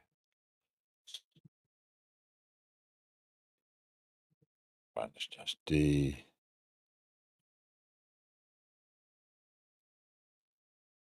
Of course, I'm going to do the right thing there and not do that immediately because I'm not. Git checkout -b, add Kafka. This is where it gets interesting. So Kafka, when I run Kafka locally, I don't just run one thing, right? Kafka consists of many different pieces. We have KSQLDB CLI, DataGen, KSQLDB server, Kafka Connect, REST proxy, AKHQ, schema registry, Kafka, whatever that is. Oh, that's the initialization. This is what starts up to run the script to create all the topics. That we won't need in deployment. We'll have to have an actual script to do it. broker and zookeeper, right? So I need all those pieces to be able to run Kafka. Now, what I actually need is brokers and zookeepers. So let's go and do new drag. This is Kafka. So in reality, right, Kafka has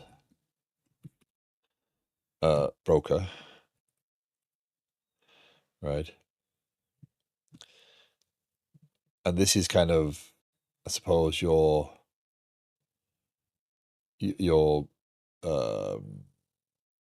how do I put it?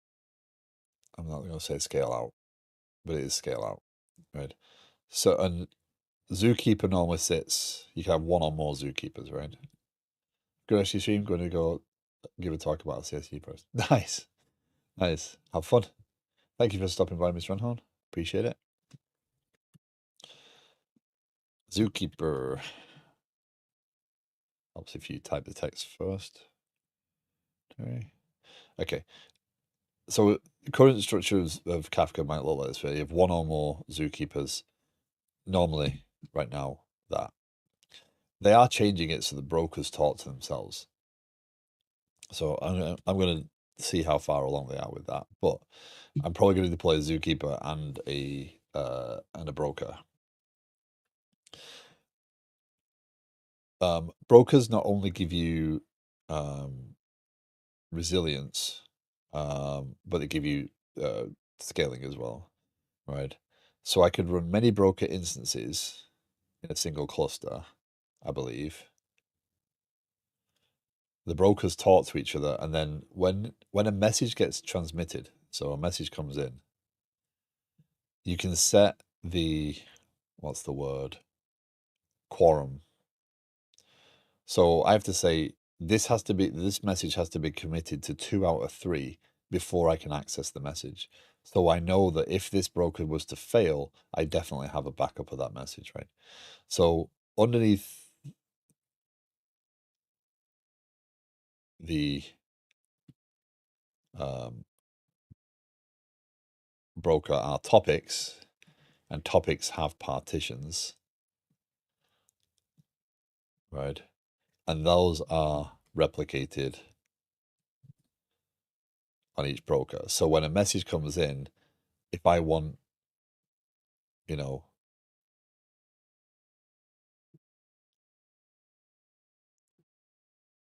if I want to talk, then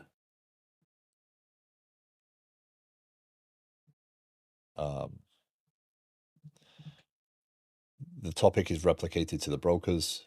The brokers have their own storage, everything like that. So they are communicating that way. And so when I start up, this Kafka broker here is an instance of this. Being that I am running a single Kubernetes cluster, having multiple brokers running doesn't really give me very much other than local resiliency, right? So I can get more throughput because now I can serve more up. Now, the idea is that, and why Zookeeper was useful. So you specified zookeepers, and zookeepers would give you the addresses of the brokers to communicate with. So they could hand you a set of brokers. So if one's busy, they can actually go to the next one. Now I think the brokers communicate themselves. So you only need one or more broker addresses, and any extra brokers you add in to scale out are going to be given to you anyway. So your client will deal with the round robin of the brokers. So you scale messaging via partitions and via brokers, and yeah. So the topic will have partitions.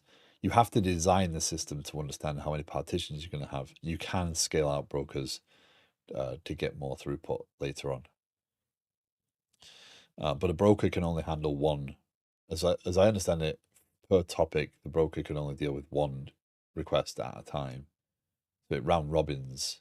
It's just it will be quicker if you have multiple partitions because it can hand off the messages. So you end up scaling consumers as well. So consumers to these if you want to consume 2 messages at once, yeah, then you scale out the number of consumers. And I might be wrong about that piece about the broker one at once, because I think it's the consumers will maintain multiple connections, and the consumers can go yep, and process. But if you have one partition, then it doesn't matter because they'll only be able to feed one at once anyway. So I could have as many consumers as I want. I'm not going to beat that. So scale out is, you have to kind of pre-plan scale out, right? Enough. Now, I believe if you introduce more brokers, that increases that number as well. So you can still scale out, but your partitions are a strategy you want to deal with early on. However, that is not going to matter to what I'm doing, because what I'm doing right this second is I just need a broker and a and a I think I need a zookeeper anyway. I don't need any of the other pieces. Well, I need a KHQ, but I'm going to put that in its own deployment because I don't want that to scale. If I do decide to add another broker, or maybe I set 2 replicas for this just to test it, then yeah. But you can distribute these as well. So you realistically, what you want is brokers in different areas, so that if you lose one, you can still pick up the rest of the traffic. And I believe with um,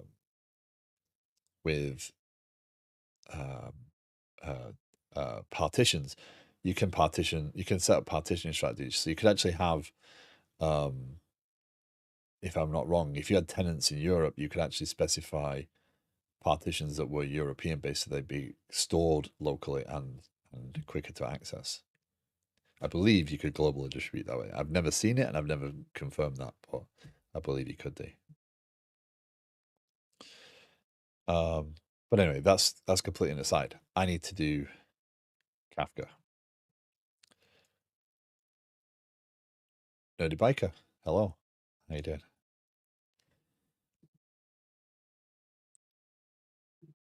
Welcome back. A very rough Kafka diagram. I'm trying to think about how I'm going to do this distribution. Index.ts.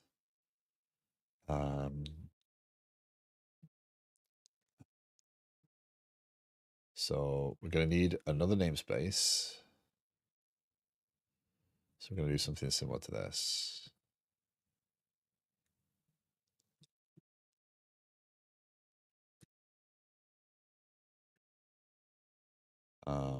Build Kafka ls Kafka. What about that in a second? So that's Kafka, and then build broker.ts,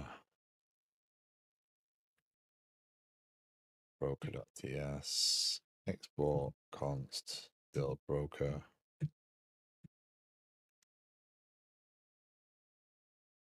And that and that.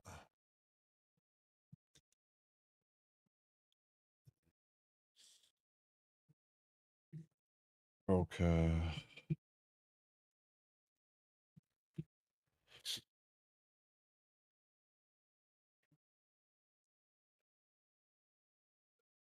So we need akhq.ts. That's going to be its own thing. I'm still going to put the tool in place. That's going to be challenging though, because that's build.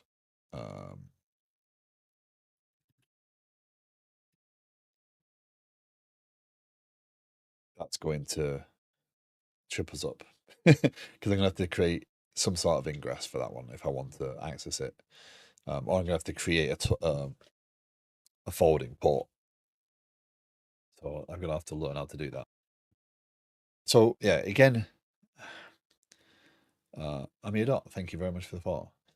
Again, I'm not going to try and do this sort of thing right this second, right? All I'm going to focus on is one broker. Um, I'm going to see if I need Zookeeper. I don't know if I need Zookeeper yet. We can set the deployment to do 2 replicas, I suppose, so we could have essentially two brokers running. I'm not sure what the right way to do that is, but guess I get to learn now. So one of the things up until now with Kafka, I've used Kafka locally as a development piece for years. I've tinkered with it, I've played with it. I've not actually deployed it through this method before. I've used Confluent Cloud for production, so they take away a lot of this headache, and it is why I would recommend, if you're going to use Kafka in production, I would not recommend setting it up, because again, when you get to the licensing, well, Kafka swapped out Zookeeper for Craft a while ago. Last time I looked, well, this is one of the latest Confluent community images, and it still has Zookeeper in there. My understanding was the brokers were about to talk to each other, so have they changed that again? Um, uh,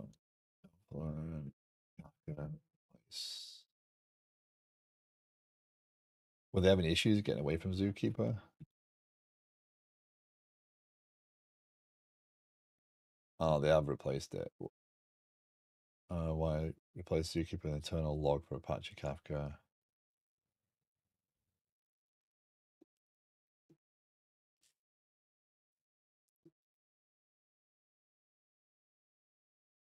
Kafka Raft implementation, maybe a while is an exaggeration, but at least 6-ish months. Because I've been waiting for this moment to figure this out, right? Because I've not had new quorum controller, broker shutdowns, voter leader. So for reference, but have they actually done that?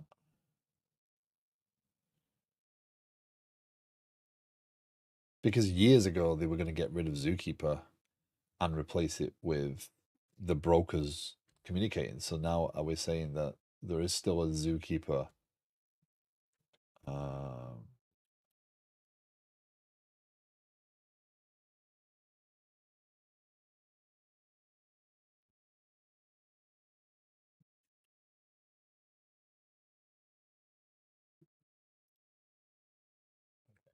so I'm going to take a look at this. I'm not going to flick back and forth. Hi, important guy. How you doing? So you can set a node to be a broker or controller or both, but they don't recommend it. Okay. Well, I guess we'll find out. Okay. Strimzy operator. Okay, we're off to a bad start. To use Kafka Strimzy on Kubernetes with Pulumi. Strimzy provides container images operators for running Apache Kafka on Kubernetes. The Strimzy Kafka operator simplifies the process of running Apache Kafka on Kubernetes by automating common tasks involved in managing a Kafka cluster. Okay, install the Kafka operator, install the config group.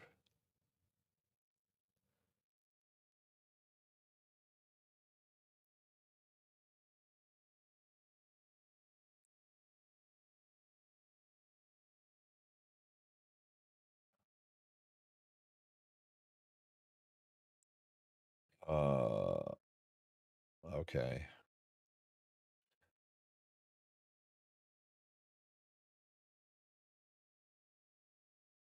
I just thought I mentioned it.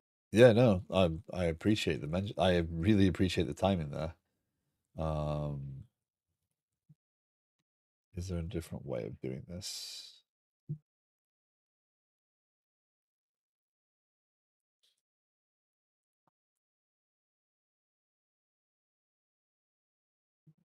Deploying Kafka.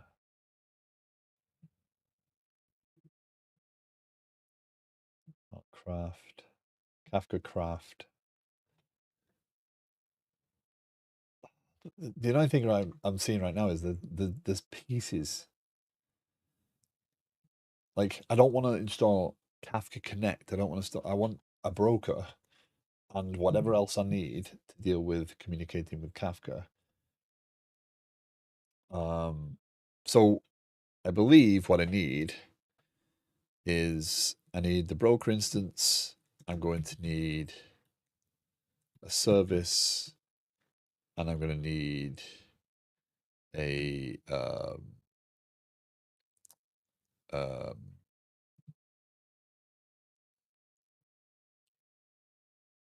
not an ingress. I don't want an ingress. I don't want to make this public. I don't want to come on. I don't want to set up my machine one day and like, why is it like really hot? And realize someone's figured out how to use my machine as a Kafka host and has been deploying messages.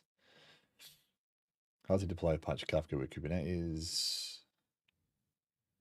Defining a Kafka namespace. So what I could do is take the Docker deploy I've got and kind of port it over in terms of the images and stuff. But I'm not necessarily want to do that. Deploying a Kafka broker. No, that's not. Yeah, Zookeeper. Yeah. It looks like Craft is the replacement, but is Craft in the Confluent community? Confluent community edition. They've really been slow to pull the trigger on that entire Christmas room by Zookeeper. Ugh. So moving to Craft for metadata storage simplifies Kafka Zookeeper. Zookeeper is a separate system which is with its own configuration syntax, management tools, and deployment patterns, which makes deploying Kafka. So this is a version of that document I just had. Scaling Kafka with Craft. With quorum controller, shutdown uncontrolled. 2 million partitions. That's a terrifying Kafka instance. The upper bound of partitions was approximately 200,000, with the limiting factor being the time taken to move critical metadata between external consensus. Okay. Awesome. So you got it down to 10 seconds or whatever. Yeah. What I'm looking for, and this is going to be the challenge, is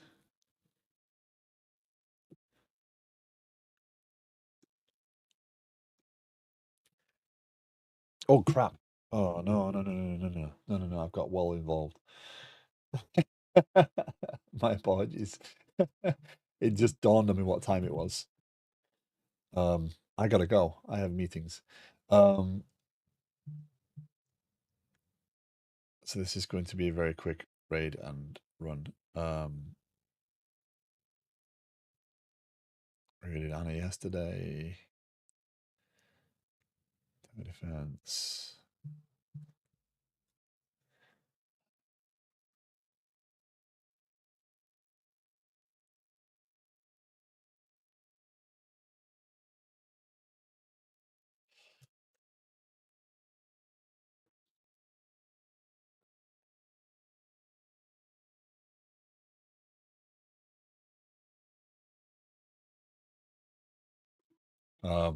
Okay. My apologies. I got involved in this, and that's diverted me. I just realized it was 9:13. I've got a job to do. So tomorrow, what I will do is I'll pick up trying to figure out the broker. I'll do some reading. Nerdy Biker, thank you very much for calling that out. I did not know about Craft yet. This is the first time I'm going to try deploying this using Kubernetes, so I've got a lot to learn. Well, there's so much to learn here. So thank you very much. We're gonna raid full bots because I can see full bots is right there. I will be back tomorrow. Thank you very much. Take care. Have a great day all. Bye.